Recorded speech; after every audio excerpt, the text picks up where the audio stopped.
Magkano daw yung budget ko nung nagpa-63 basic ako? Wag ko nang sagutin yung budget ko nun boss, bigyan na lang kita ng ideya kung magkano ba dapat yung iba-budget mo kung sakali. Kapag nagpapakarga ka ng motor dapat, hangga't maaari 'no, mas maganda kung doble dun sa dapat mong gagastusin yung nakalaan mo na pera. Kasi kung sakaling magkaproblema man yung karga mo, possible na madoble yung pagkakabili mo ng mga piyesa.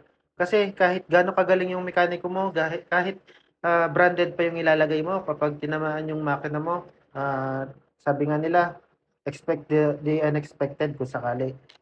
Katulad ng nasira yung, 192, cc setup ko. So, balikan natin yung pagpapakarga ng 63 basic. Kung sakaling nagpapa-63 basic ka, steel bore lang naman yung gagamitin mo, nasa 3,000 to 5,000 lang naman yung block na gano'n. So, budget ka ng nasa 10 to 15,000 depende dun sa, isisingil na labor ng mekaniko mo at saka yung mga piyesa na kailangan katulad ng, cams, valve spring, kung sakaling magpapalit ka ng throttle body, injector, at saka kung papa-remap ka kung sakali. Kung namang medyo may kagandahan yung budget ka ng mga 20,000 to 25,000 sa karga mo tapos bili ka na rin ng ECU. ECU around 8,000 to 12,000 depende dun sa ano, puwede pang tumaas yan kung sakali.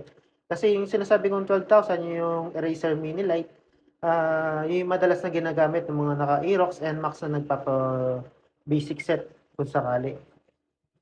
Dun nga pala sa sinabi kong 20,000 to 25,000 wala pang head yun, nasa, naka-port and polish lang yung head mo kung sakali naman.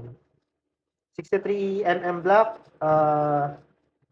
throttle body, injector, cams, valve spring.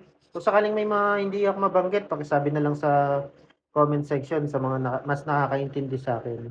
Yan ba kung magpapa-basic set ka, kung magandang budget yung gusto mong i-ready, maganda nasa 40 to 50,000 yung ire-ready mo kung, papakarga ka. Kasi kung magkaproblema man yung mga piyesa or may kailangan palitan or, pagka-build ng makina mo, eh, magkaproblema, at least ready ka. Kasi kapag, hindi naging okey yung karga ng makina mo, possible na ilang days or weeks mong hindi mo gagamit yan kung sakali.